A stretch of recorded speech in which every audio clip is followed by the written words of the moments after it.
समोर माझा पदर पसरतो आणि एक भीक तुम्हा सर्व मंडळीला मागतोय। आजपासून असा आपण संकल्प करा की दररोज 1 तास मी माझ्या प्रभू रामचंद्राचं चिंतन केल्याशिवाय राहणार नाही। किती तास? 1 तास। विनवी तो सकळ जना कर जोडोनी थोर लहाना दान इतुले द्या मज दिना म्हणे तुकया बंधू राम मनागा राम राम स्मराधी लाहो करा गाठ घाला मुळबंदी सांडा वावगी या उपाधी लक्ष लावून राहा गोविंदिगा। बाकीचं काही करण्याची गरजच नाही महाराज सांगतात। न लगे तीर्थाचे भ्रमण न लगे तीर्थाचे भ्रमण न लगे तीर्थाचे भ्रमण न लगे तीर्थाचे भ्रमण न लगे दंडन मुंडन न लगे दंडन मुंडन हे लगे दंडन मुंडन न लगे दंडन मुंडन न लगे पंचाग्नी साधन न लगे पंचाग्नी साधन न लगे पंचाग्नी साधन न लगे पंचाग्नी साधन हो तुम्ही आठवा मधुसूदन आठवा मधुसूदन तुम्ही आठवा मधुसूदन आठवा मधुसूदन तुम्ही वासुदेव वासुदेव म्हणा तुम्ही वासुदेव वासुदेव म्हणा तुम्ही वासुदेव वासुदेव म्हणा तुम्ही वासुदेव वासुदेव म्हणा तुम्ही वासुदेव वासुदेव म्हणा तुम्ही वासुदेव वासुदेव म्हणा वासुदेव वासुदेव म्हणा तुम्ही वासुदेव वासुदेव म्हणा। नाथबाबा सांगतात न लगे तीर्थाचे भ्रमण न लगे दंडन मुंडन न लगे पंचाग्नी साधन तुम्ही आठवा मधुसूदना। बाकीचं काहीच करू नका, फक्त 1 तास माझ्या देवाचं चिंतन करा। काही लोक म्हणतील 60 मिनिटं खूप आहे, आम्हाला खूप बिझी शेड्यूल असतं आमचं। मग असं करा 60 मिनिटाचे 4 विभाग टाका, 15 1 15 15 2 30 15 1 45 15 4 60। सकाळी आंघोळीला बसल्यावर तुमच्या थोबाडाला काय काम आहे? काहीच काम नाही ना। आंघोळीला बसल्यापासून कपडे घालेपर्यंत तोंडाला काहीच काम नाही। उद्यापासून सुरू तर करा। रामकृष्ण हरी रामकृष्ण हरी रामकृष्ण हरी। प्रभू रामचंद्राचा जन्म उत्सव म्हणजे नुसतं जेवण करणं न मंडप लावणं भगवे झेंडे लावणं अजिबात नाहीये। प्रभू रामचंद्राच्या जन्म उत्सवाच्या दिवशी जीवनातला एखादी तरी वाईट गोष्ट टाकणं आणि एखादी चांगली गोष्ट स्वीकार करणं हीच प्रभू रामचंद्राचा जन्म उत्सव आहे। काही लोक जुन्या टाकून देतील आणि नव्या चपला घेऊन जातील, असं करू नका बरं। जीवनामध्ये संकल्प करा, दररोज 1 तास देवाचं चिंतन करा। मी नारदाची गादीवर सांगतो, प्रभू रामचंद्राची शपथ घेऊन सांगतो, तुमच्या जीवनात होणारा अपघात सुद्धा माझ्या भगवंताच्या चिंतनाने तरल्याशिवाय राहणार नाही महाराज। तुम्ही फक्त विश्वास ठेवा त्याच्यावर। नक्की माझा विश्वाचा मालक तुमचे संसार रूपी नौका पैल तीराला नेईल। सकाळी 15 मिनिटं करा। इथून तुम्हाला संभाजीनगरला जायचं असेल, कुठं गोपाळपुऱ्याला जायचं असेल, इकडं कुठं सांगवीला जायचं असेल, सांगवीला तुमचं दुकान आहे, 15-20 मिनिटं जायला लागतात टू व्हीलरवर। मग त्या 15 मिनिटात टू व्हीलरवर तुमच्या हाताला काम आहे, पायाला काम आहे, थोबाडाला काय काम आहे? किक मारली की तिथपर्यंत जाऊस तर रामकृष्ण हरी रामकृष्ण हरी रामकृष्ण हरी रामकृष्ण हरी रामकृष्ण हरी, बस। तिथून घरी येताना 15 मिनिटं करा, झाले 45 मिनिटं। आणि जेवण झालं की झोपण्याच्या अगोदर 15 मिनिटं करा। 1 तास जर तुम्ही माझ्या प्रभू रामचंद्राचं चिंतन केलं, माझ्या भगवंताचं चिंतन केलं, तर मी नारदाच्या गादीवर सांगतो, तुमच्या जीवनात कितीही मोठं संकट असू द्या, निश्चित माझा भगवान परमात्मा मागे पुढे उभा राहे संभाळ आलिया आघात निवाराया। नक्की तुमची आठवण तो करल। याद आएगी उनको कभी ना कभी, कृष्ण दर्शन तो देंगे कभी ना कभी, ऐसा विश्वास मन में जगाते चलो, कृष्ण गोविंद गोपाल गाते चलो। म्हणून देवाचं चिंतन करा, नाव धड करा सहस्रनामाची, ते भव सिंधूशी थडी पावे।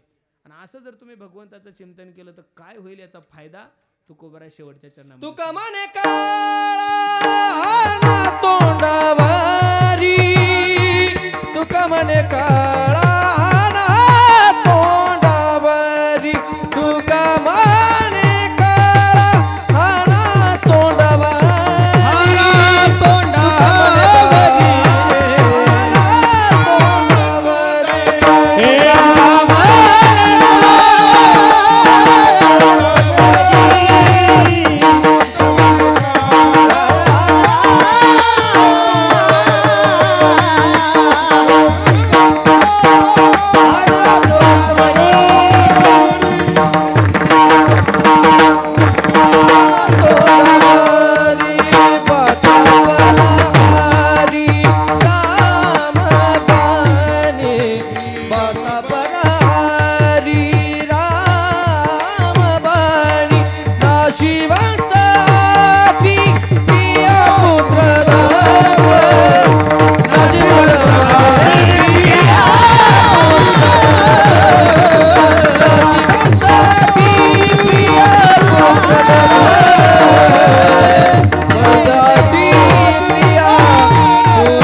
आश्रय घेतला तर जीवनात सगळ्यात मोठी व्यक्ती यम आहे. तुम्ही जर लय मोठे झाले तर गावावर विजय मिळू शकता, तालुक्यावर मिळू शकता, जिल्ह्यावर मिळू शकता, महाराष्ट्रावर, देशावर, जगावर. पण जगावर विजय मिळवण्याची ताकद या जगामध्ये कोणाकडे नाही, ती फक्त यमाकडे. आणि तो यम त्यानं कोणाला सोडलं नाहीये महाराज. देवाच्या बापाला सुद्धा या मृत्यूलोकाची यात्रा संपून जावं लागली. पण असा असणारा यम, त्या यमाच्या डोक्यावर पाय देऊन माझे जगद्गुरु तुकोबराय वैकुंठाला गेले. जगा काळ खाये आम्ही माता दिला पाय, तुकाराम तुकाराम नाम घेता. ही ताकद जर जगद्गुरु तुकोबरायला कशामुळे निर्माण झाली असेल, ती फक्त आणि फक्त भगवंताचं चिंतनामुळं. म्हणून आज रामनवमीच्या दिवशी बाकी नाही काही केलं तरी चालेल, उपवास करा नका करू असं माझं काही दुमत नाही, पण होईल तोपर्यंत कराच. किती बी जर पण उपवास धरा असं काही आहे ना, करा. उपवास धरण्यासाठी एकादशी 15 दिवसाला काय याचं कारण, एक दिवस तरी एकादशीच्या दिवशी माणसांनी निर्जला केलं पाहिजेत, म्हणजे आपलं हे जे पोट आहे ते एकदम साफ होतं. हे तुम्ही डॉक्टराला विचारा. पण नेमकं लोक एकादशी दिवशी जास्त खातात महाराज. 10 मिलाच बायकोला सांगतो उद्या एकादशी 5 पोळ्या चुरून खातो. एकादशी उठलं की 12 पहिलं तर 1 डझन किलो 1 किलो शेंगदाणे एवढं खातो बाबा बाबा बाबा. पण काही का खाणं, पण एकादशी धरा. बरोबर आहे का नाही. बाकीचे उपवास करा नका करू याविषयी माझं दुमत नाही, पण रामनवमीच्या दिवशी इथं जेवढे काही माझे मायबाप आहे त्यांनी एक संकल्प करा की मी दररोज रामकृष्णारी या मंत्राचा 5000 वेळेस नामस्मरण करील. किती वेळेस करील? 1 तास तुम्ही देवाचं चिंतन करा. काही नाही महाराज, कोणतंही काम करा, फक्त तोंडान चालू ठेवा. रामकृष्णारी रामकृष्णारी. हरी बोला देता, हरी बोला घेता, उठता बैसता, हरी बोला भांडता, हरी बोला कांडता, सर्व कार्य करिता, हरी बोला कामामध्ये काम काही म्हणा, राम राम जाईल भवश्रम, सुख होईल दुःखाचे, कुठंच जाण्याची गरज नाही, बसल्या ठिकाणी देवाचं चिंतन करू शकता. आणि असं जर तुम्ही केलं तर तुका म्हणे काळा हाना तोंडावरी, भाता भरा हरी रामबाने, नाशिवंताटी प्रिया पुत्र धन बीज ज्याचा क्षीणतेची फळं. आपण भाग्यवान आहोत दादा की प्रभू रामचंद्राचा जन्म उत्सव तुम्ही एवढ्या थाटामाटात साजरे करत आहात. एक काळ या महाराष्ट्रामध्ये असा होता की आपल्याच देवाचं गाणं आपल्याला गायचं असलं की परवानगी काढावं लागायची.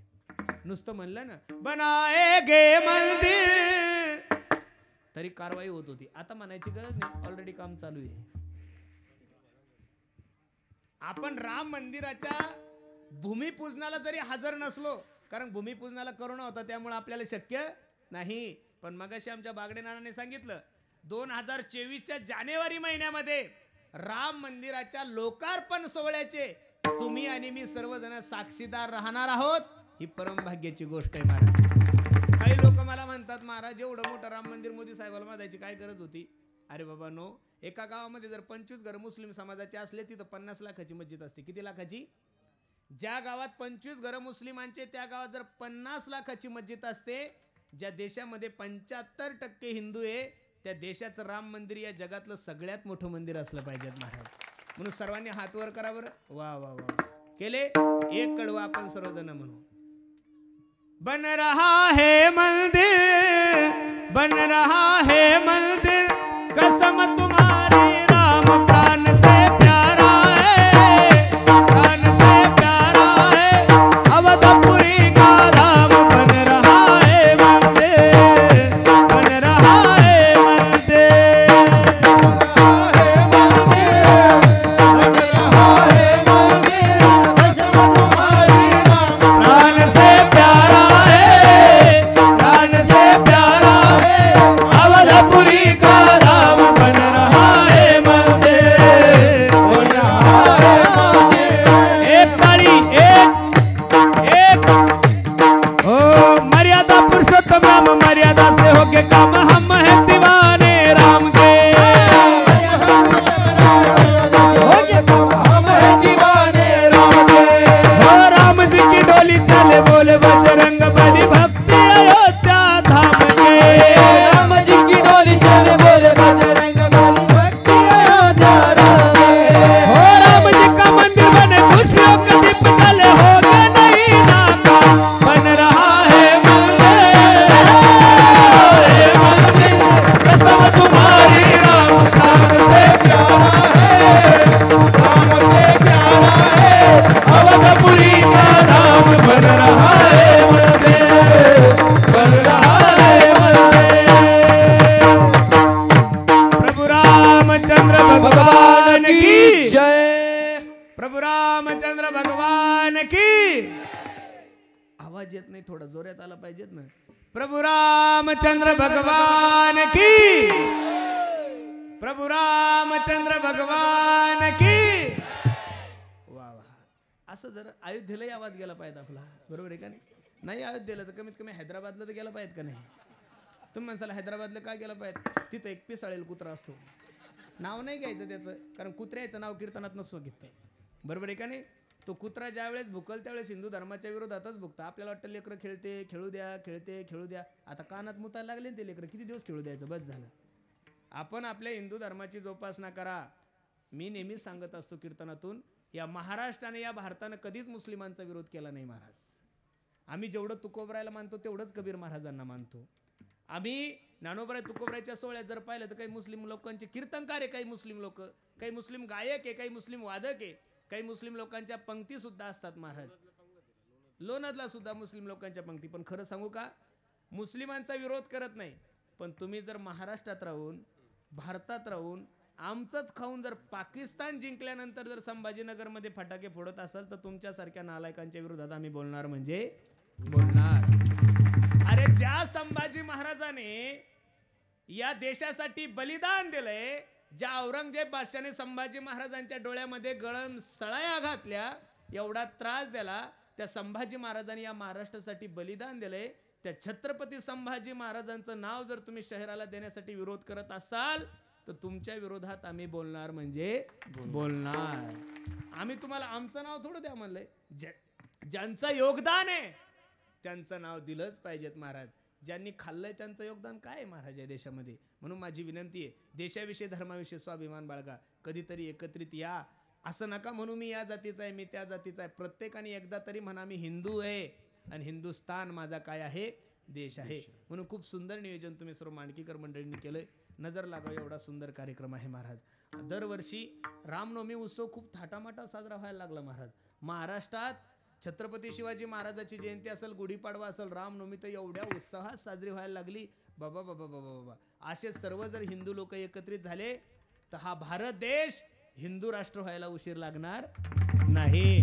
आणि का अपेक्षा नसावी हिंदू राष्ट्र व्हा म्हणून, कारण हा देशच हिंदू लोकांचा आहे. बाकीच्यांनी राहा ना, आम्ही तुम्हाला कुठं नाही म्हणतो, इथं राहा, खा प्या, पण तुम्ही स्वतंत्र विचार मांडू नका. प्रत्येक पत्रिकेवर एक सूचना असते महाराज, खाली एक मत असतं, प्रत्येकाने यात्रेला येत असताना स्वतंत्र विचार मांडायचे नाही. तीर्थयात्रेला जे लोक जातात ना ट्रिपा घेऊन, त्यांच्या खाली एक सूचना असते, कोणीही स्वतंत्र विचार मांडायचे नाही. तीर्थयात्रेमध्ये आम्ही जे देऊ ते खा, आम्ही जे देऊ दाखवू ते दाखवा, बाकीचं डोकं लावायचं नाही. तसं इथं राहून बाकीचे डोके लावायचे नाही. इथं राहून तुम्हाला हिंदू धर्माचं अस्तित्व मान्य करावंच लागेल महाराज. हम जमाने से नहीं, जमाना हमसे है, बरोबर आहे का नाही? आम्ही तयार झालेलो नाही, कुठून आलेलो नाहीये. तुम्ही तरी कुठून तरी आलेले आहात. आम्ही इथलेच आहोत, वतनदार आहोत. आणि वतनदार म्हणल्यानंतर तेवढी वतनदारी आम्ही गाजवणार म्हणजे गाजवणार. तुका म्हणे काळा हाना तोंडावरी, भाता बरा हरी रामबाने, नाशिवंताटी प्रिया पुत्र धन बीजजाचा क्षीणतेची फळ. ज्ञानेश्वर माऊली दानराज माऊली, तो जय दानेश्वर माऊली, दानराज माऊली, जय दानेश्वर माऊली, दानराज, जय जय दानेश्वर माऊली, दानराज माऊली, जय जय दानेश्वर माऊली. छत्रपतीचं आपण जयंतीला म्हणू ना, आता आज रामनवमी म्हणायला काही नाही, पण त्याचे चार्जेस लागतील मग आता. रामनवमी सोडून दुसरं काही म्हणायला असेल तर ते चार्जेस लागेल, बरोबर आहे का नाही? ऐका, लक्ष देऊ. म्हणून खूप सुंदर नियोजन तुम्ही सर्व मंडळींनी केलंय, द्यावे तेवढे धन्यवाद. मला आकर्षण वाटतं या मंडपाचं. एक सर्वात मोठी गोष्ट घेण्यासारखी आहे, या मंडपाचा जर सर्वे केला तर पुरुषांपेक्षा महिलांची संख्या ही जास्त आहे. त्याबद्दल माता माऊलींच्या चरणी मी माझा माथा ठेवतो. प्रत्येक ठिकाणी माझ्या माय माऊल्या खूप पुढं आहे. आणि पुरुषांमध्ये जर पाहिलं तर 80% तरुणांची संख्या आहे, फक्त 20% वयस्कर लोक आहे महाराज. ही सुद्धा खूप चांगली गोष्ट आहे. असा जर सर्व तरुण माझ्या संप्रदायाला जोडला, असा जर सर्व तरुण माझ्या संप्रदायाच्या जवळ आला तर निश्चित उद्या वारकरी संप्रदायाची महाराष्ट्रामध्ये क्रांती झाल्याशिवाय राहणार नाही. कारण या तरुणांना, या समाजाला योग्य मार्गदर्शन देण्याचं काम जर या महाराष्ट्राच्या मातीमध्ये कोण करत असेल तर तो फक्त आणि फक्त वारकरी संप्रदायाचा प्रचार, वारकरी संप्रदायातले कीर्तनकार आणि सर्व महाराज मंडळी करतायत. म्हणून द्यावे तेवढे धन्यवाद सर्व मंडळीला आहे. तुम्ही आम्ही छत्रपती शिवाजी महाराजांचे वारसदार आहोत महाराज. कोणाचे वारसदार आहोत? या महाराष्ट्रामध्ये माझ्या छत्रपतीचं एकही मंदिर नाहीये. याचं मनामध्ये दुःख नका बाळगू गाड्यांनो. पण महाराष्ट्रातले जेवढे काही मंदिर आहे तेवढे फक्त आणि फक्त माझ्या छत्रपती शिवाजी महाराजामुळेच आहे. याचा सार्थ अभिमान ठेवा. म्हणून तर अख्खा महाराष्ट्र मोठ्या प्रेमानं म्हणतोय, हो माझ्या राजाचं नाव गाजते गड किल्ल्याच्या दगडावर, माझ्या देवाचं नाव गाजते गड किल्ल्याच्या दगडावर, माझ्या राजाचं नाव गाजते गडाच्या दगडावर, माझ्या देवाचं नाव गाजते गड किल्ल्याच्या दगडावर. हो हो आठवण येते मना मनातून भगवा झेंडा दिसल्यावर, भगवा झेंडा दिसल्यावर, भगवा झेंडा दिसल्यावर. हो जात पात ना धर्म पाहिला जगला माणुसकी, जगला माणुसकीवर, जगला माणुसकीवर. हो पुन्हा जन्म घ्या अशीच शिवभक्ताच्या हृदयावर, पुन्हा जन्म घ्या अशीच शिवभक्ताच्या हृदयावर, माझ्या देवाचं नाव गाजते गड किल्ल्याच्या दगडावर, माझ्या सुराचं नाव गाजते गड किल्ल्याच्या दगडावर, माझ्या देवाचं नाव गाजते गड किल्ल्याच्या दगडावर, नाव गाजते किल्ल्याच्या दगडावर, गड किल्ल्याच्या दगडावर. म्हणून प्रत्येकाने देशाविषयी धर्माविषयी स्वाभिमान बाळगा. खूप गोड नियोजन तुम्ही सर्व मंडळींनी केलंय. नजर लागाव एवढा सुंदर कार्यक्रम तुम्हाला मायबापांनी आहे. खूप सुंदर नियोजन केलंय. हाच रामनवमी उत्सव प्रभू रामचंद्र तुमच्याकडून पुढचे 100 वर्ष करून घेऊ अशी प्रभू रामचंद्राच्या चरणी मी प्रार्थना करतो.